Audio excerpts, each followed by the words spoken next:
Hello everyone. तो जैसा कि आप लोगों को पता होगा, मैं भाई की शादी में गई थी और जिस दिन भाभी आई थी यानी बारात वापस आई थी उसी दिन था गौरी का बर्थडे। हालांकि मैं जिस दिन बारात वापस आई थी ना उसी दिन आने वाली थी, लेकिन गौरी का रोना धोना हो गया चालू।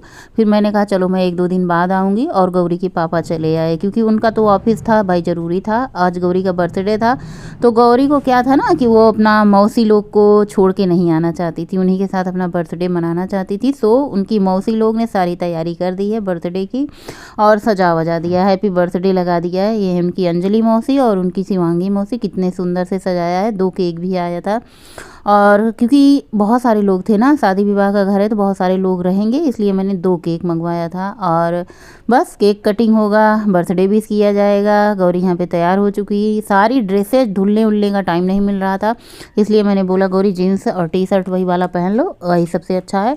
लहंगा होगा पहनने का झंझट छोड़ो। उसके बाद सारा कुछ सजावट वजावट हो चुका था रात के टाइम।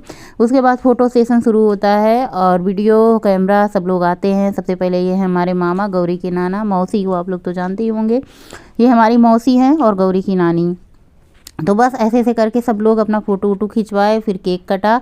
और आज भाभी आई थी तो गौरी को क्या था ना कि चलो भाई अपने मामी के साथ आज केक काटेंगे। ये सब लोग घर में जितने सारे लोग थे गौरी के बर्थडे में सब लोग अपना केक काटने के लिए आ गए। ये है मामी, सूरज की मामी है। अब सूरज की मामी मेरी भी मामी है, और मतलब ऐसे ही सारे रिश्ते। ननिहाल में जाओ तो सब लोग नाना मामा मामी यही सब दिखते हैं। और ये छोटा वाला बच्चा जो है ना मेरे, ये देखिए मामी है, उनका बेटा है। तो ये सबसे छोटी वाली मामी है सूरज की, और उनका ये छोटा सा बच्चा है। तो अभिनंदन नाम है इसका, और बहुत ही ज़्यादा मतलब बहुत बहुत चंचल है।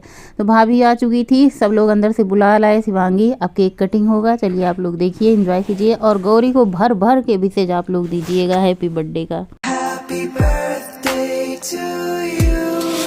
Happy birthday to you. Happy birthday, happy birthday, happy birthday to you. Happy birthday to you. Happy birthday to you. Happy birthday, happy birthday, happy birthday to you. I wish you the very best, my dearest darling one. Joy and then some happiness for you to look upon. Look around you, everything is colored with love. From the valleys below to the heavens above, all the people who love you have come here to sing happy birthday to you. So let them begin. Happy birthday to you. Happy birthday to you. Happy birthday, happy birthday, happy birthday to you. Happy birthday to you. Happy birthday to you. Happy birthday, happy birthday, happy birthday to you. और हाँ, ये था गौरी का birthday. अब खाना पीना का तो रोज़ बन ही रहा है, शादी का घर है तो रोज़ खाना पीना, पूड़ी पराठे ये सब। बाकी सब लोगों ने केक मतलब यहाँ पे शिवांगी कट कर रही थी, मैं और अंजलि सबको दे रही थी, सब लोगों ने केक खाया। अब समोसा जलेबी ये सब मैंने नहीं मंगाया था, सिर्फ केक ही मंगाया था। बाकी तो घर में मिठाइयाँ बाकी सब कुछ ये सब रखा हुआ है, ये सब किसी का खाने का भी मन नहीं था, तो सिर्फ केक आ गया था बस गौरी की खुशी के लिए कि चलो भाई केक कट जाएगा। सबने फ़ोटो वोटो खिंचवाई, सबने केक खाया, और गाना बजाना जो हो रहा था वो डीजे से हो रहा था। तो चलिए, ये रात का प्रोग्राम था। सुबह मौरी छुटाने का जो होता है, यानी दुल्हन जिस दिन आती थे उसी दिन शुक्रवार और सोमवार को मौरी छुटाने की रस्म होती है, यानी जो सब कुछ मंडप में होता है ना वो वहीं पे सिरवाया जाता है, जहाँ पे हम लोग मटमंगरा के लिए जाते हैं, मिट्टी में खन करके उसको दबा दिया जाता है, बस उसके ऊपर लीप दिया जाता है और उसके ऊपर टिकना होता है।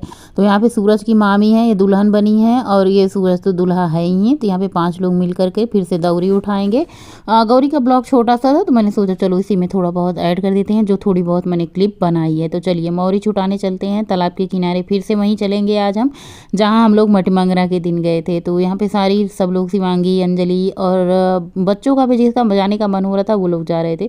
तो यहाँ पे सबसे पहले आगे आगे दूल्हा चलेंगे, उसके बाद हम नाउन चलेंगी, उसके बाद दूल्हा दुल्हन चलेंगी। अब नई नई दुल्हन आई है तो वो तो नहीं जाएगी तारे पे, बाकी दूल्हा जाएंगे और उनके साथ किसी का गांठ जोड़ दिया जाता है। तो इस तरीके से हमारे यहाँ मौरी छुटाने की रस्म होती है। मौरी छुटाया जाता है और उसके बाद और धूप ना खूब तेज़ वाली हो चुकी है, लगभग वो 11:30-12 बजने का टाइम हो चुका है दोपहर को। या तो मौरी छुटाने शाम को जाते हैं या तो फिर सुबह जाते हैं, किसी भी टाइम मौरी छुटा देते हैं। दिन अच्छा होना चाहिए, दिन यानी सूख और सोमवार का पड़ना चाहिए, तो मौरी उसी दिन छुटा जाती है। तो दुल्हन आई थी इतवार को और मौरी छुटाने का ये हुआ चलो भाई सोमवार को मौरी छुटा दिया जाएगा। उसके बाद भाई मौरी का खा पी करके जिसको अपने घर जाना होगा वो लोग अपने घर चले जाएंगे। हेलो एवरीवन, गुड मॉर्निंग, सुप्रभात, राधे राधे। वैसे कर रहे हैं सुप्रभात जरूर, लेकिन सुप्रभात है नहीं, अभी 12 बजने वाले हैं। और भाई बारात आ गई, दुल्हन आ गई, आज लास्ट है मौरी। और हाँ, मौरी छुटाने के बाद सिर्फ दूरदूरिया बचा हुआ है, उसके बाद बस अपना जीवन अपने नए तरीके से अपना जिएं। और मतलब भैया और भाभी बाकी सभी घर के लोग मौरी छुटाने के बाद ये होता है ना कि ये लास्ट होता है। मौरी छुटाने के बाद सारे रीति रिवाज जैसे विवाह से जैसे शुरू होते हैं, उर्द चौर छूने से, वैसे मौरी के दिन मौरी सिरवाने से मतलब ये पूरा हो जाता है पूरा विवाह का रीति रिवाज। और हम सब वहीं आए हुए हैं जहाँ नदी के किनारे, तालाब के किनारे, वहीं पे मौरी मतलब सिरवाई जाती है। मौसी, बुआ, चाची, नानी, ताई, भाभी सब आती हैं। तो ये देखिए यहाँ पे कुदाल से जो होता है ना ऐसे खन दिया जाता है, खूब गहरा सा गड्ढा होता है। और वहाँ मंडप में जितने सारे चीज़ें होती हैं ना, सब कुछ कोहबर मंडप सब कुछ निकाल लिया जाता है। जो कोहबर ओबर बनाया जाता है ना, सब कुछ निकाल के ला करके यही मिट्टी में नीचे दबा दिया जाता है। ऊपर से क्या कहते हैं ना, ये देखिए दौरी में जो कुछ है ना ऐसे 5 बार घुमा के छुआ के, उसके बाद पूरे दौरी का जितना इसमें अंदर सब कुछ सामान रखा है, यानी गोबर, आम का पत्ता उत्ता जितना मंडप में लगाया गया था सब कुछ इसी गड्ढे में डाल करके और ऊपर से मिट्टी डाल करके और खूब अच्छे से क्या कहते हैं इसको लीप देते हैं। उसके बाद यहीं पे टीक देते हैं, टीकने के बाद इस पर दाल और गुड़ छिड़क देते हैं। तो ये होता है हमारी मौरी। आप लोगों के यहाँ ये वाली रस्म होती है मौरी छुटाने वाली कि नहीं होती बताइएगा। अच्छा, हमारे यहाँ प्रतापगढ़, सुल्तानपुर, इलाहाबाद तक तो ये सारी रस्में होती हैं, मुझे पता है। इसके आगे कहीं गई नहीं हूँ किसी के शादी वादी में, तो इतना ज़्यादा नहीं पता है। जहाँ रहते हैं, जहाँ देखते हैं, वहीं की रस्म रिवाज के बारे में ज़्यादा पता होती है। तो बस ये देखिए मिट्टी डाल करके इसको वजह से अच्छे से ढक देते हैं ताकि ये बिल्कुल दिखाई ना दे। और उसके बाद से इस पर पानी डाल करके, जो कलश में पानी होता है ना, इसी को ऊपर छिड़क छिड़क कर खूब अच्छे से इसको पाट देते हैं ताकि ये बिल्कुल खुले ना 1 साल तक, और ये बिल्कुल कोई खोल भी ना पाए। उसके बाद मैं जाना था वो आ रही था।